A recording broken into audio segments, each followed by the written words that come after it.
Hey everybody, Alyssa here from Becoming Memories, and I am super excited to be participating in this blog hop, Scrappy Sisters Scrap September. I have been checking out the Scrappy Sisters YouTube channel, and it is amazing. So if you haven't had a chance to do that, the link is down below. You'll definitely want to check that out. And stay tuned because we are right at the beginning of September, and this is going to be an amazing month. There are so many talented scrapbookers participating this month, and you're definitely going to want to follow along. So I am scrapbooking this photo today. My challenge for this hop was to use just a single photo, and I will admit I actually volunteered for this challenge because single photo is right up my alley.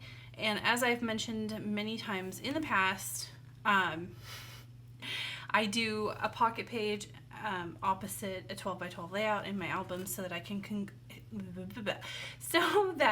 include supporting stories and more journaling. So please do not freak out if you don't see me include much journaling on my layouts, because it always makes it into the album on the opposite side.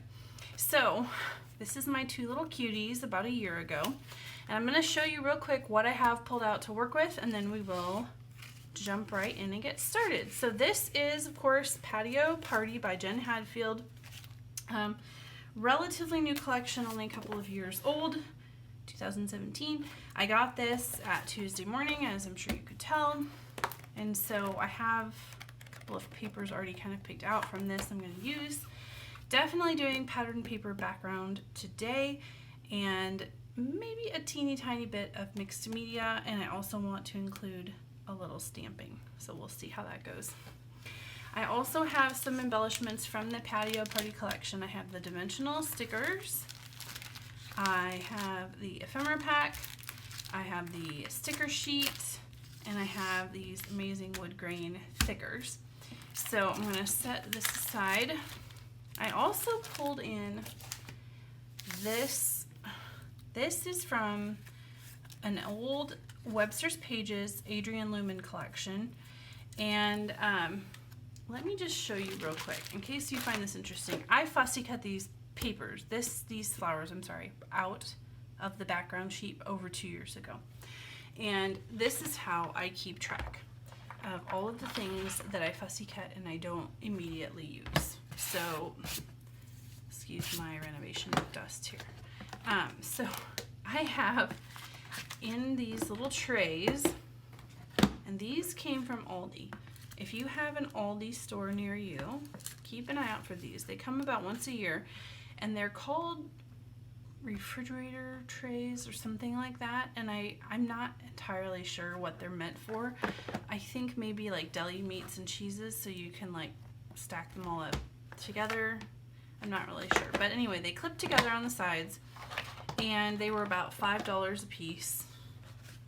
And so anytime that I get to the end of a collection and I just have a few pieces left, or sometimes I'll actually buy like 2 or 3 extra copies of a particularly good fussy cutting sheet, and I'll just cut it all apart and keep it in here. And many times when I get stuck for an idea, or I don't know what to put on a layout, or I want to do something crafty, like fussy cut something while I watch Netflix, this is what happens, and this is how I organize it. So I'm going to set this aside and get started on this layout. Oh, and I have another one here that I got that holds little silhouette cut pieces that I didn't immediately use. So I like to cut things like arrows and gears and florals, and then I just stick them in here, and they're available whenever I want them, and I don't have to pull out my silhouette. Okay, so I've pulled out several different thickers, some lace. I have my lace container here beside me. I will post a link to the video of how I organize all my laces and trims in case you're interested, down below in the comments. So let's get started. So I'm going to start here with this silhouette file that I backed previously with the My Mind's Eye paper, and it's been kind of sitting in those containers for probably 3 years. And I decided this was the perfect layout to use it on, so out it comes. I'm just trying to decide here on a background paper, and I'm going to go with that blue on blue tone polka dot. And then I pulled out this lovely wood grain, and I'm definitely going to use a strip of that. So I'm just cutting it down here right now to fit on my paper, and that is about a 3-inch strip of that dark wood grain. And now I'm just going to trim the white edges off my photo, mainly because they didn't print real evenly, and so I wanted to just kind of clean it up and start fresh. And I pull out a matte stack here. I'm sorry, a 6x6 cardstock stack, and I'm trying to decide what color to map my photo with. End up just going with a white scrap that was on my desk. This was an 8x11. I keep a lot of white 8.5x11 around because I do a lot of silhouette cutting out of it. It's cheaper and lightweight and a little bit easier to cut with the silhouette than some of the heavier cardstocks, I think. So that's what I end up using. So now I'm looking for paper to back that arrow die cut. And I end up not using that in the end, but I do spend a few minutes trying to decide what to back it with because I think I want to use it. But I think it's just kind of the wrong size. It threw off the proportions a little bit. So I just go ahead and bring in all my fussy cut flowers here, and I'm just building this to kind of get an idea what the general layout is going to look like. So I'm pulling out some distress ink here in, what is that color? Tattered Rose, I think. And I'm going to just use my distress tool here to smudge some on the background. Can't talk today, but I don't like it.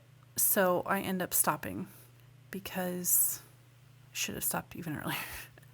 But it felt like it was just making the paper look a little bit dirty and not really looking like I wanted it to look. I was hoping it'd be a little more pink and a little less dirty. There I am again trying to figure out how to back this arrow, and thinking about putting it there without backing it, thinking about backing it with cardstock. Just cannot decide, and that's where I'm like, I don't think I'm going to use this. So now I'm pulling out some lace, and it has been ages since I used lace on a layout, so this was pretty fun.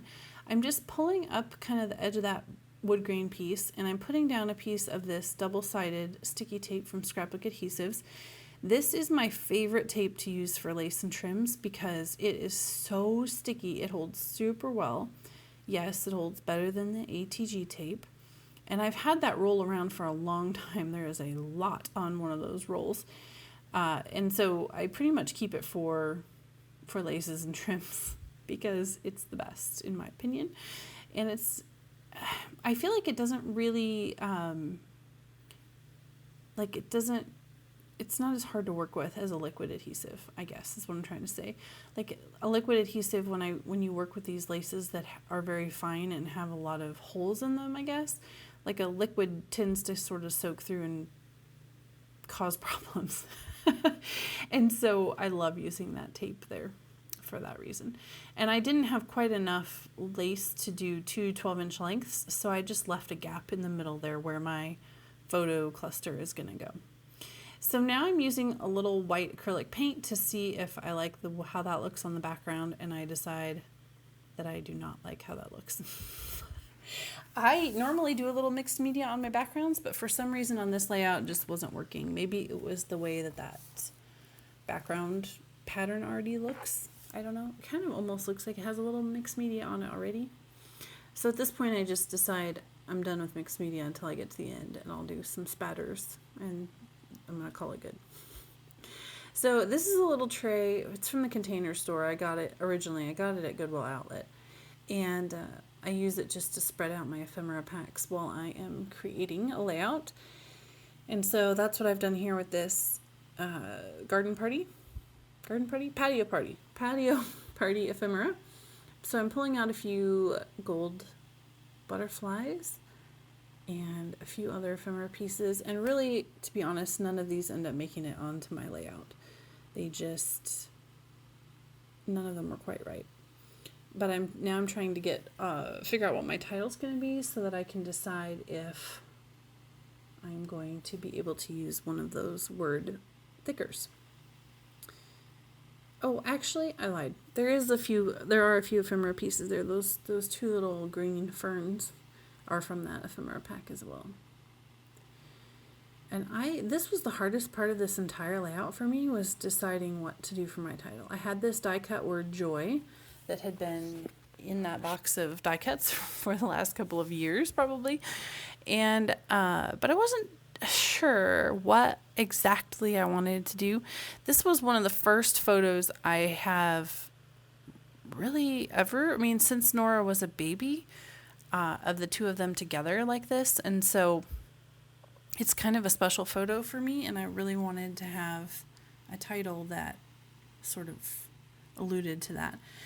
So this layout is going to go in her album. I had this nightmare maybe 6 months ago about the fact that I have been working through my albums, my Project Life album in particular, chronologically, and I had been really focused on that and trying to get caught up. But because I hadn't yet caught up to the time of her birth, in my nightmare, I died, and she had no scrapbook layouts. Like none. All of her siblings had albums, her older siblings, multiple albums, and she had none.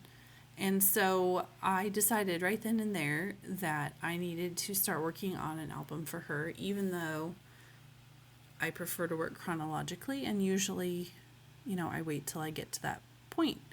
But anyway, I'm kind of rambling now, but basically she now has her own album, and as at the time of this recording, I'm about 2 weeks in my Project Life spread away from her birth. So she will officially be in the family album any day now. So I feel better. No more nightmares. That was my swatch book there that I've made with all of my Mists and Distress oxides, and I was just looking to see what color I wanted to use, and I decided to go with Evergreen Bough because of the way that it kind of coordinated but didn't totally blend in with that background. I wanted something that didn't jump off the page and take over the whole layout, but also would kind of work a little bit with that background. So I'm just trimming that up. These die cuts have some rough edges. These are from, I believe they're from Heidi Swap, but they're quite old. I don't know how old exactly. And they even got sun faded a little bit. I didn't know white could sun fade, but apparently white can sun fade. And so I really can only use them at this point with some application of color over them. But thankfully, most of the time I want some color anyway. So these are the Rockabye thickers in white foam. And I'm just spelling out my title there. It's going to end up being We Needed You Too. And the story is that my son in this picture, who is now 4, he was kind of a surprise baby. He was number 3. We had waited 8 years between having our last and having him, and we really thought we were done. And then, surprise, we weren't done. We had him. So we decided that we really wanted to have a close sibling in age so that they could kind of grow up together. And so we did. We needed her too. So that is what the journaling, which is going to go on after the photographs. That's kind of how I normally do that, especially when the journaling is a little bit personal. I add it later, but that is the gist of what it's going to say.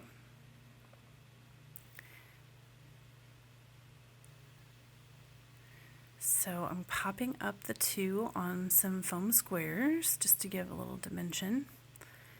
And then at this point, I think I'm basically going to go back and start gluing everything down. There I am sticking that little banner sticker down. That's an old one from Studio Calico. And that is officially the last one from that page of stickers. So killed that one.